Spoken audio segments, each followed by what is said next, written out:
umuwi na ako galing sa Pasay. Doon ako dati nagtatrabaho. Ngayon umuwi na ako dahil malapit na ang rainy season.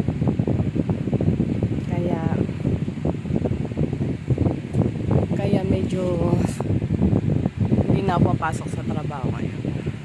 At dahil tag-ulan na ngayon, kailangan lagi tayo sa loob ng bahay.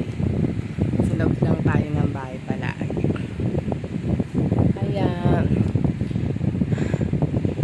dala ko ng mga damit ko, gamit ko lahat galing doon sa trabaho. Pinapasukan ko dati.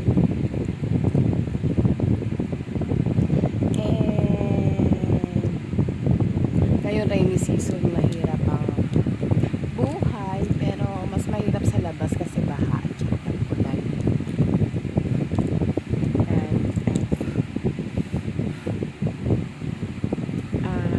Dahil puyat na puyat ako ngayon, actually galing ako sa trabaho 2 weeks na ako doon. Diyan part ng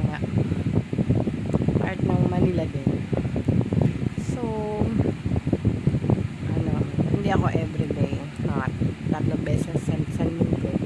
So happy na ako doon, at least nakaka-uwi ako tayo sa bahay. Hindi lahat ng panahon palagi na safe tayo, hindi umulan. Okay na tayong lumabas-labas. Pero pagka tag-ulan parang nakakatakot na sa labas. So maganda, mabuti pa rin tayo sa loob ng bahay, lalo tayong mga babae. Dito lang tayo sa bahay.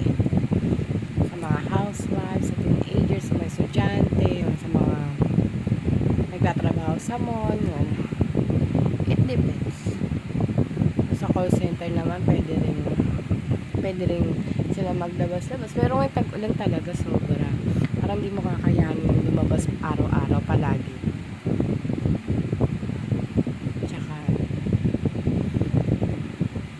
At saka mas mabuti na rin na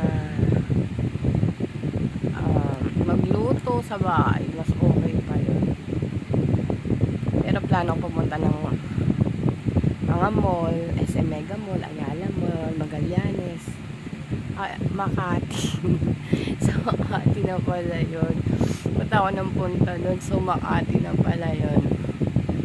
So, namimiss ko yung dati ko mga friends.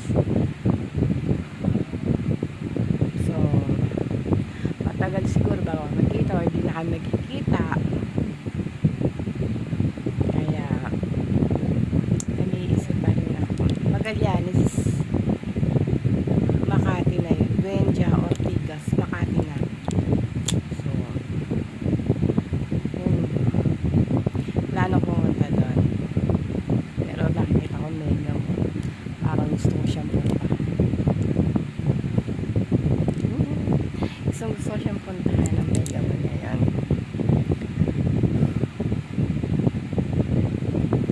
Sana month of June, July, August tag-ulan ba?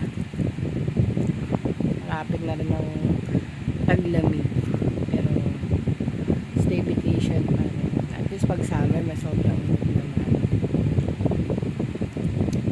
Kailangan na rin siguro naman maraming tubig, so kailangan natin yung tubig siguro from rainy season. And nakakapagod din pag sobrang init, stroke lahat.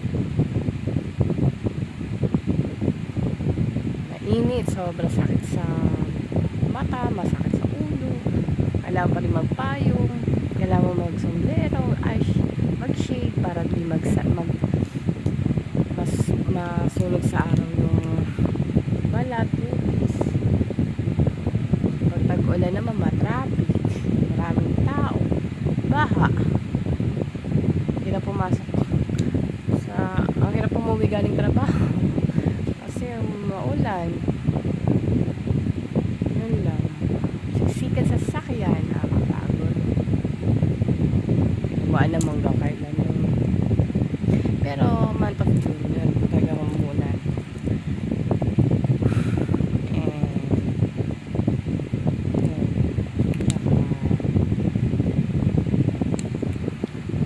mas maganda talaga mag-mall. Mall na lang.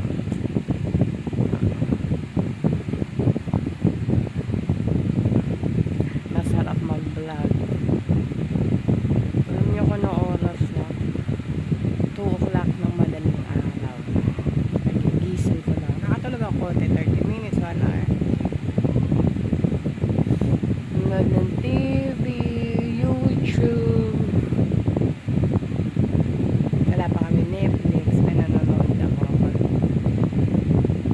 since afternoon until 7.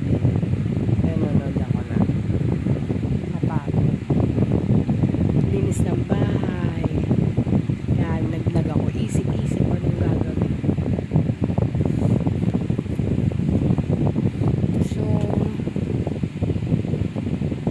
ayan, sobrang dito lang sa kwarto.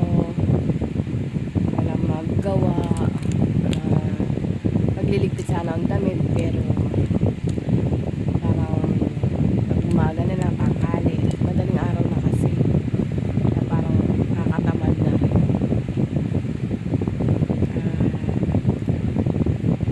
Another day bukas, Sunday, Monday, Tuesday, Wednesday, Thursday, Friday, Saturday, Sunday. So, Monday may appointment. So, meron kami puntahan sa Lunes and Monday.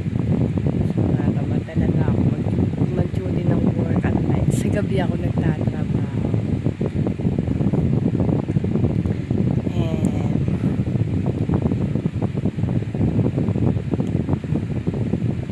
nagpaplano kami mga kasama ko mag-meet by next week by Wednesday or Thursday. Wednesday or Thursday siguro mag-meet kami sa Manila din. Sana may magpainom. Nakalungkot. 2 weeks na ako din nagtatrabaho.